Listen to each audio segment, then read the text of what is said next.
Para estudiar la función de producción, entonces, dijimos que lo que queríamos era estudiar la relación que existe entre los factores productivos que utiliza la empresa y el producto total, la producción, los bienes o servicios que terminan produciendo.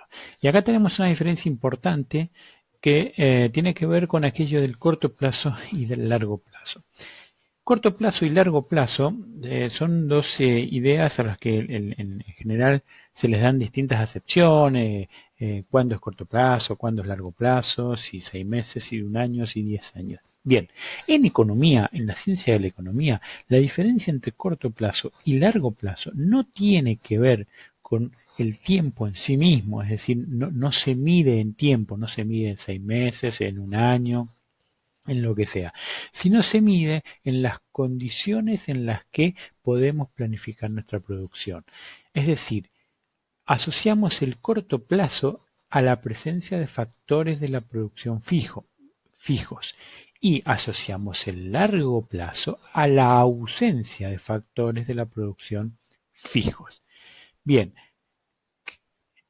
esto debería quedar bien claro. En economía, corto plazo es cuando tenemos factores de la producción fijo, largo plazo es cuando tenemos todos los factores de la producción variables. Ahora bien, ¿qué son factores fijos y qué son factores variables de la producción? Bien, factores fijos de la producción son aquellos factores productivos, incluido el capital, por excelencia el trabajo, cuya cantidad no va a depender de la cantidad producida. Por ejemplo, tenemos un emprendimiento, tenemos una idea, alquilamos un local para poner, no sé, una fotocopiadora. Bien, ese alquiler de ese local yo lo tengo que pagar, produzca o no produzca, es decir, haga fotocopias o no, pueda atender a los clientes o no.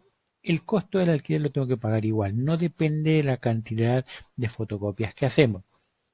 Por lo tanto, ese es un factor fijo de la producción.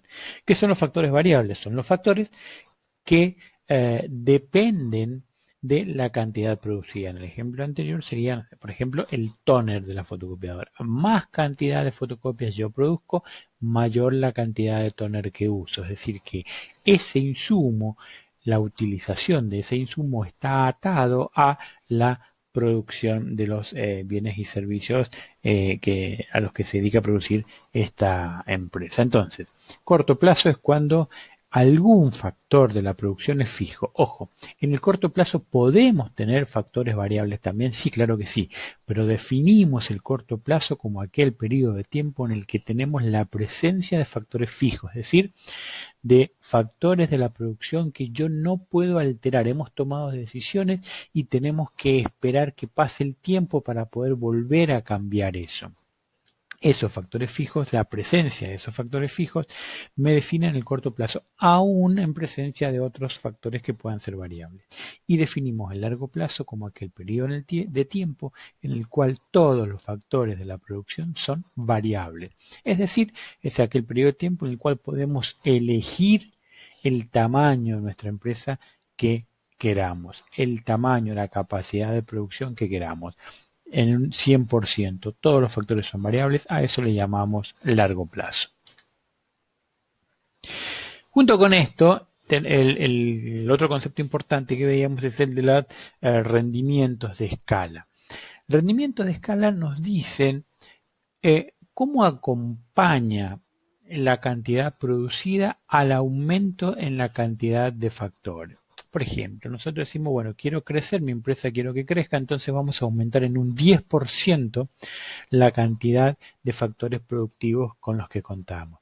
La pregunta es, bien, dado que aumentas un 10% los factores productivos, ¿en cuánto se va a aumentar el producto total? Es decir, la cantidad final de bienes y servicios que estamos produciendo. Si ese aumento en el producto total es mayor en términos porcentuales, es decir, es un porcentaje mayor que el aumento en los factores productivos, se dicen que tenemos rendimientos a escala creciente, es decir, el aumento en el producto total es mayor que el aumento en los factores productivos, medidos siempre proporcionalmente. Es decir, si aumento un 10%, mis factores productivos, por ejemplo, he tenido un aumento en mi producto de un 20%. Eso se llama rendimientos a escalas crecientes.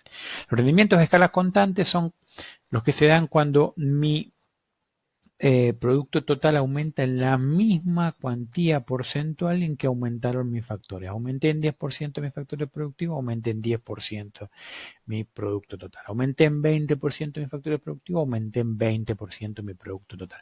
Eso se denominan rendimientos a escalas constantes. Y los rendimientos a escala decreciente son aquellos que se dan cuando el aumento en la cantidad producida es menor que el aumento en los factores. Aumento un 20% en mis factores productivos, pero solo logro aumentar un 5% mi producción, por ejemplo. Entonces, cuando nosotros estamos en corto plazo, eh, eh, tiene sentido hablar de la productividad de cada factor. Por eso hablamos del producto marginal del trabajo. ¿Cuánto aumenta mi producto total cuando aumento la cantidad de algún determinado factor? En el corto plazo, cuando tenemos presencia de factores de la producción fijos, hablamos de la productividad individual de los factores. Pero en el largo plazo, cuando no tenemos factores de la producción fijos, cuando todos los factores son variables, no tiene sentido hablar de la productividad individual de cada factor, sino que lo que hacemos es hablar de los rendimientos de toda la función de producción.